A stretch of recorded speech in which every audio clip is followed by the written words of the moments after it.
Hi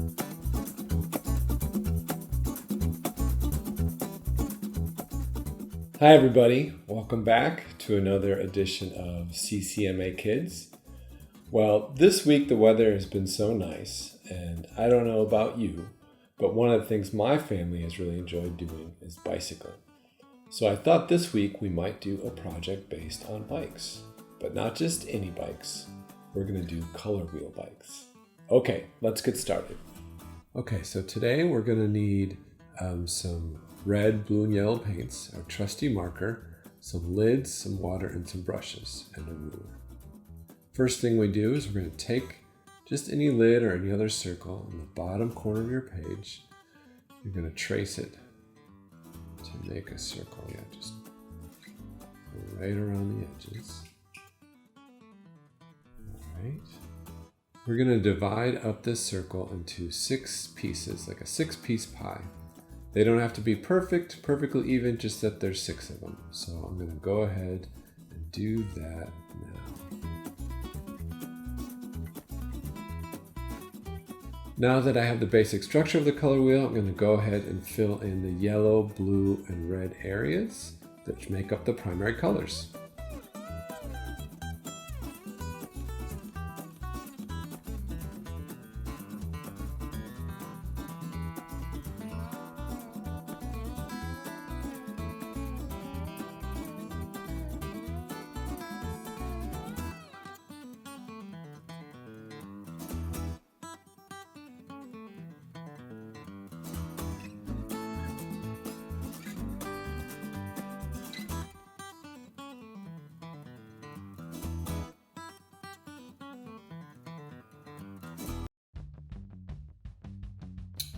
So, these are our primary colors. The reason they're called primary is because you can't mix them using other colors, but you can use them to make all the other colors in a color wheel or in a painting.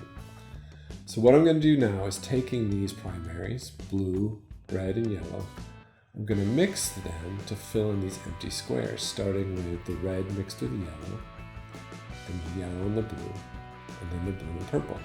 And those will mix what are called secondary colors.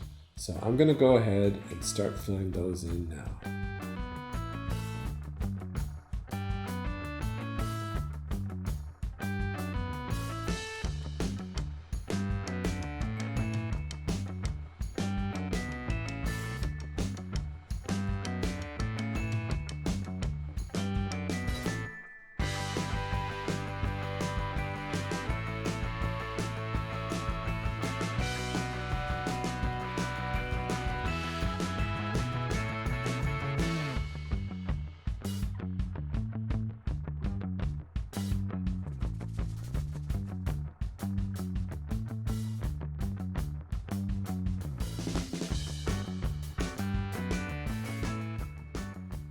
Okay, so now we have our basic color wheel. We filled in the secondary colors, which is the orange, purple, and green. And now we have the completed wheel, which gives us a lot of great color information. It shows us these colors directly across from each other, which are called complementary colors. They're colors that really set each other off. They have the highest amount of contrast. We can also see how the wheel is divided into cool and warm colors. And there's also a value difference from one end to the other. So now we're going to make another wheel that's not just 6 pies, but actually 12. And we're going to make it right next to this wheel, just to the right over here. So I'm going to go ahead and get started with that.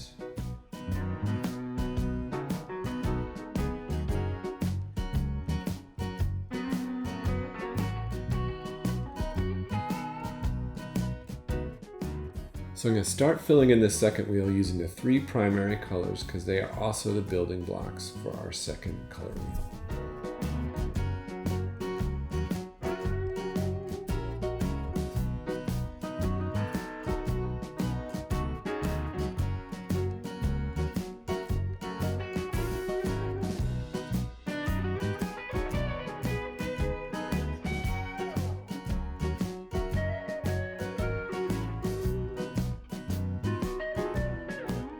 Just like in our first color wheel, the next step here is to fill in the secondary colors. But now those colors will be separated by one pie shape from the primary colors.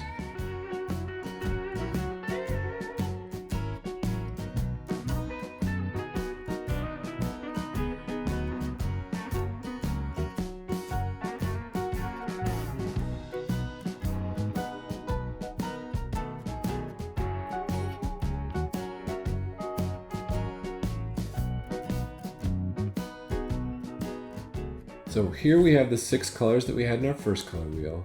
You see these spaces between. We're going to go ahead and mix a primary with the next secondary color to fill in those spaces and create what's called tertiary colors. So we'll go ahead and start with that.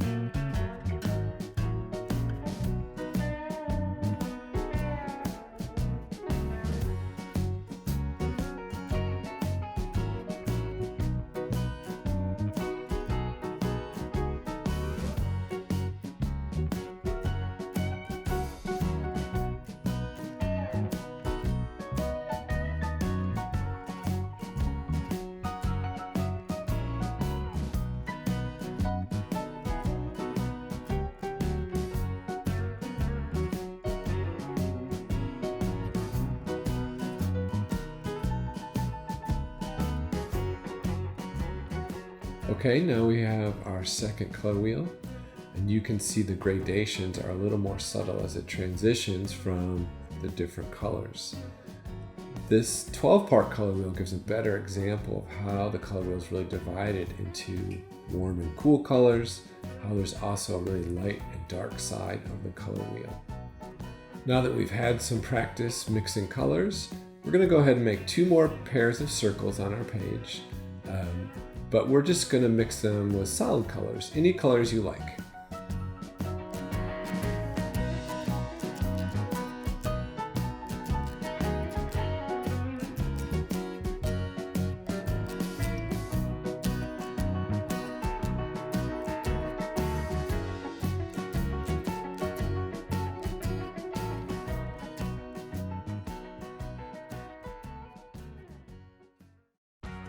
Okay, now let those dry, and once your circles have dried, you should have these 3 sets of circles. And we're going to go ahead down to the first one, coming up from the center. Just draw the straight line out and kind of make a triangle coming out the back from the center of that wheel. And connected to that triangle, we're going to do another one, just kind of peaks just over here. And then from the point of that triangle, I'm just going to have a line that comes down and just swoops a little bit to the center of the front wheel. You see what we have there? It starts to look like a bike, doesn't it? We're going to go where the 2 triangles meet, draw another circle for our gears.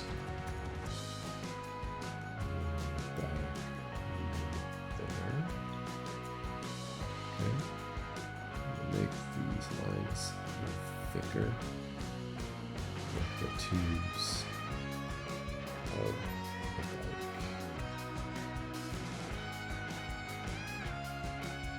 So you have a nice, confident, your lines don't have to be perfectly straight, but use like a nice bold marker that's easy to see. And just draw nice, confident lines. Okay. Do the fence down here.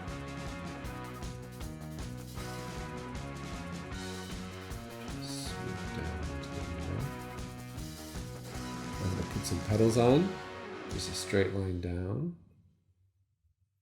a little rectangle.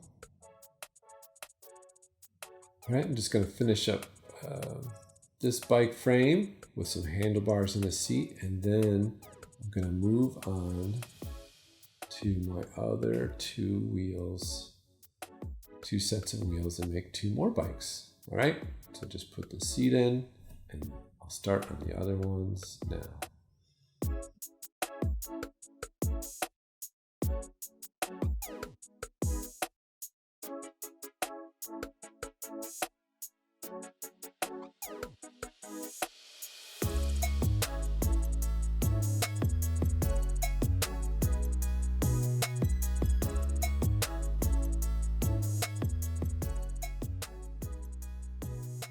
Now what these bikes are missing are riders. So going back to my first bike, I'm just gonna start putting this long sloping line. Remember, exact is not always as important as confident when you're drawing. So really commit to your lines. Do another curved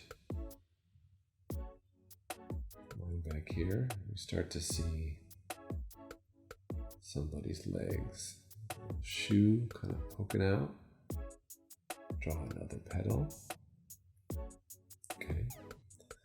Now they're hunched over, so nice curved line. The arms are curved down to those handlebars. Don't worry about overlapping lines. Hands are there. There's the top of a shirt. We'll just draw the person's face. Just a simple oval, and maybe at the top we'll do a little biking cap. Nose. Remember, just simple little dots and lines can make a face. Find his shirt here. Put in some details. Like a pocket. Seam of his pants. Other leg as well. Remember, you can add as many little details to your figures as you want. And your figures can look however you want them to. You don't have to do an exact copy of this one. Just have fun imagining who's riding your bikes. I'm just going to put a little here.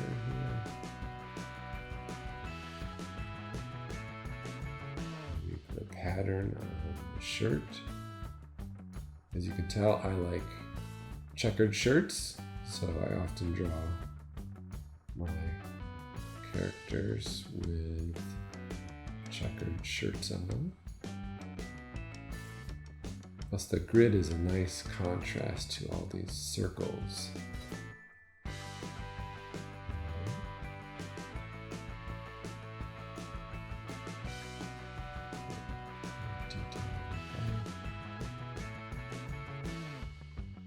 As I'm finishing up the last few details on this first figure, I'm gonna then go ahead and add 2 cyclists to my other bikes.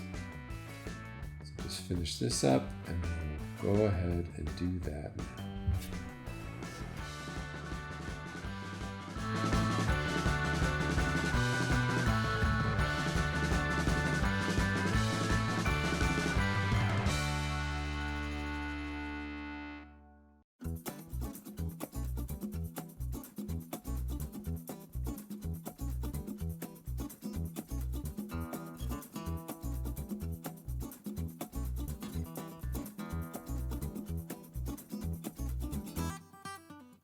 Okay, so now we have our 3 cyclists. You can add a little detail to suggest the ground.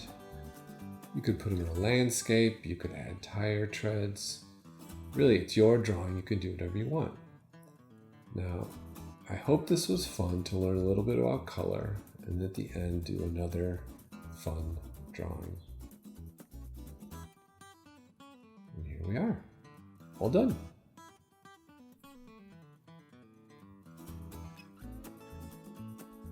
Well, thanks for drawing with me today. I hope you enjoyed the color wheel bicycles. If you enjoyed this video, please make sure to like it and share it. And as always, we want to see your finished pieces. So you can send them to info@theccma.org, or you can tag us on Facebook or Instagram at Cleve Carney Museum of Art. Okay, I'll see you next week.